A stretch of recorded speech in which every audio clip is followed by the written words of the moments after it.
Sir. Yeah. With the permission of the chairperson, Senator Alan Cayetano is recognized. Permission granted. Madam Chair, you said either kulang or what yung vaccine?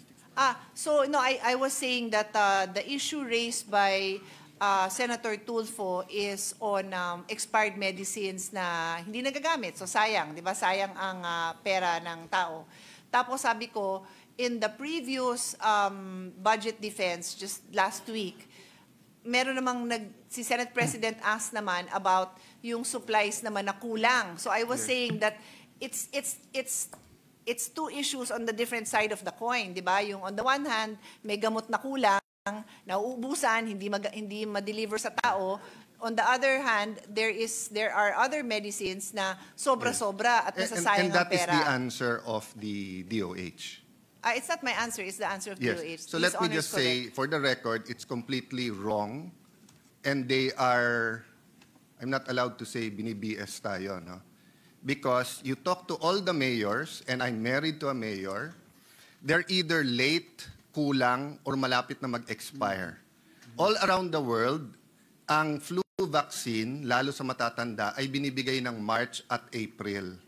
Even assuming na naganggaling pa sa Western countries yung flu vaccines ng March or April, sabihin mo nang dumating dito ng August or July, ngayon po, November 26, wala pa ho silang vaccine for flu.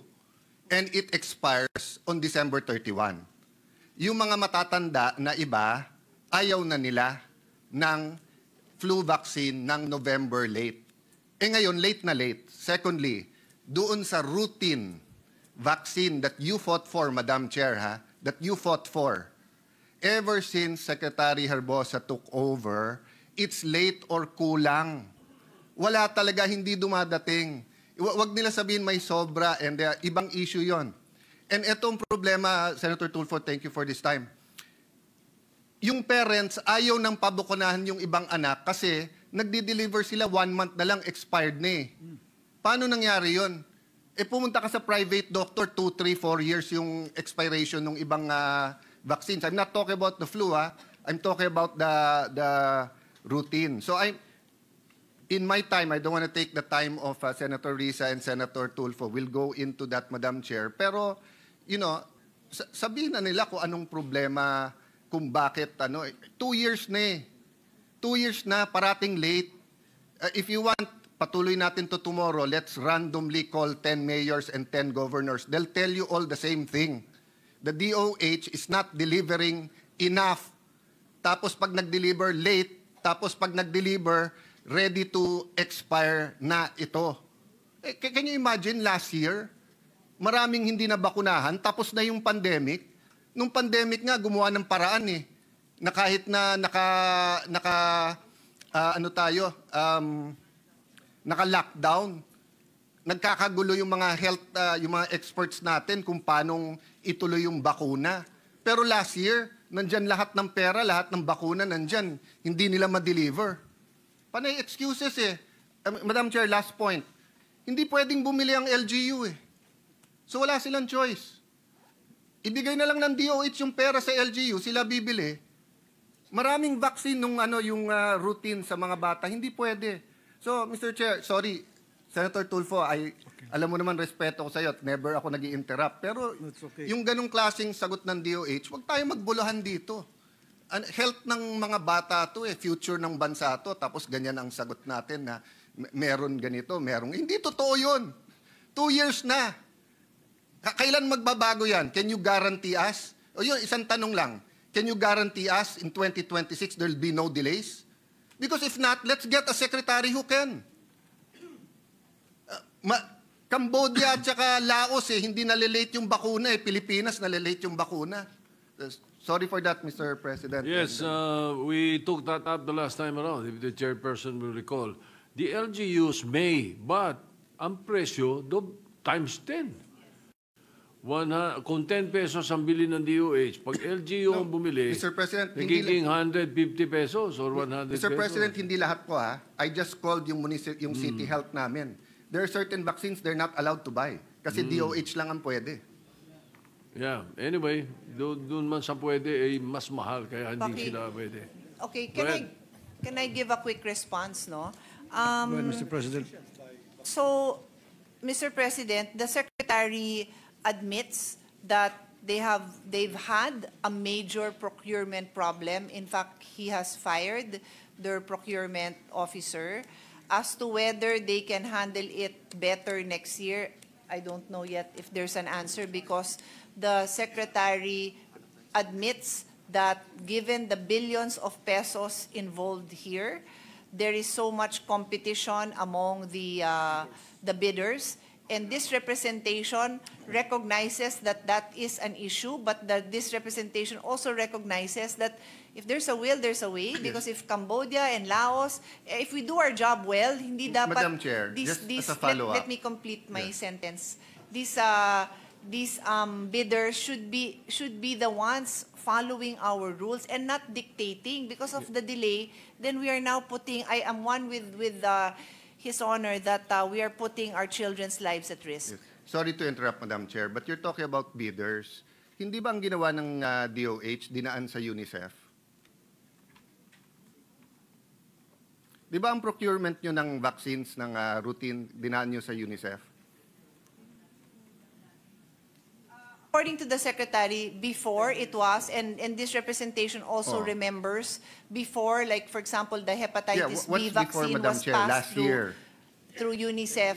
Pero now, according to the Secretary, mga 10 years ago pa daw, that, according to the Secretary, nung USEC pa siya, sandali, I am receiving So last conflicting year- information. Hold on, Yeah. hold on. Di ba? Dinaan nila sa UNICEF.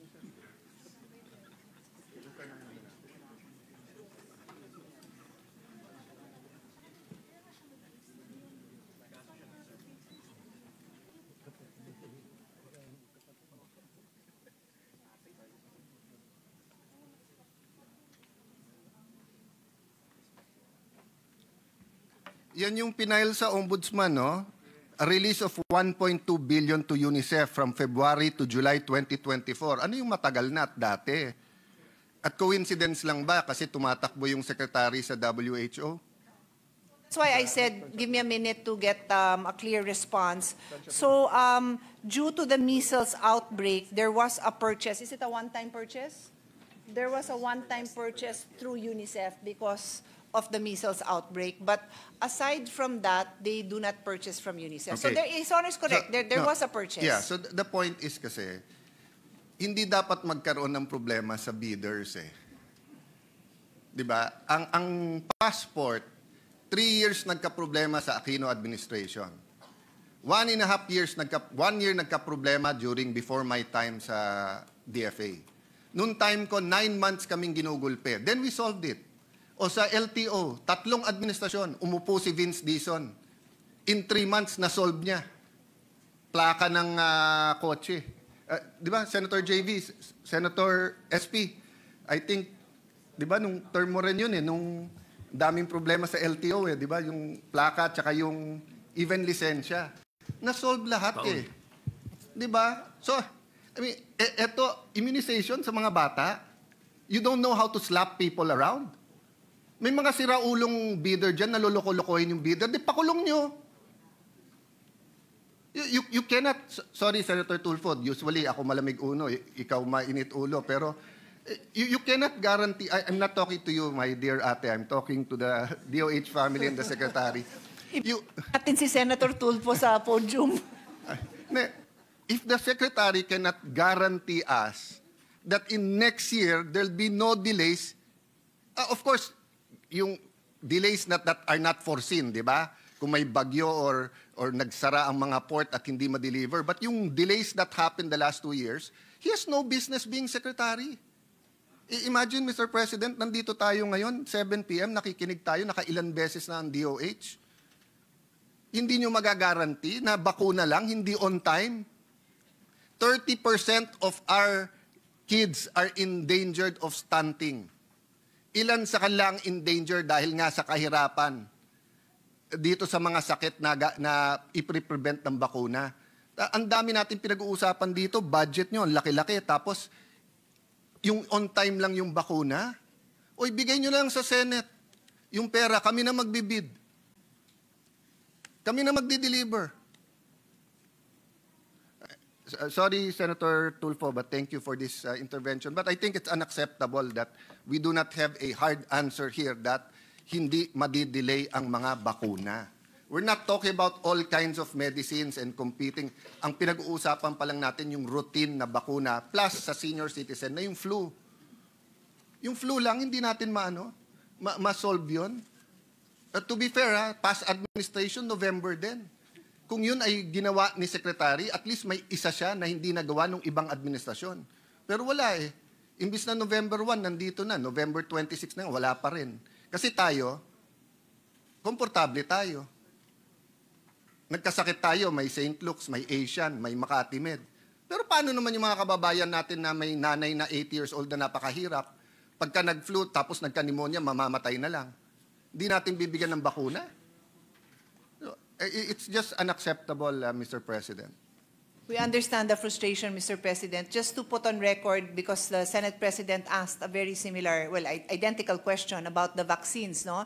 The response that we got from DOH is precisely because of the procurement problems, and this is referring to the flu vaccine. The procurement problems, the problems with the bidders, the vaccine, which was due to come sometime March, April, kung madelay man sana May, will be arriving December. So what they did was the December vaccine is now has that formulation for the next year's variants of viruses that are normally, well, that are predicted to happen next year. But I hope Senator Alan heard that because that response was for him. Thank you, Mr. President.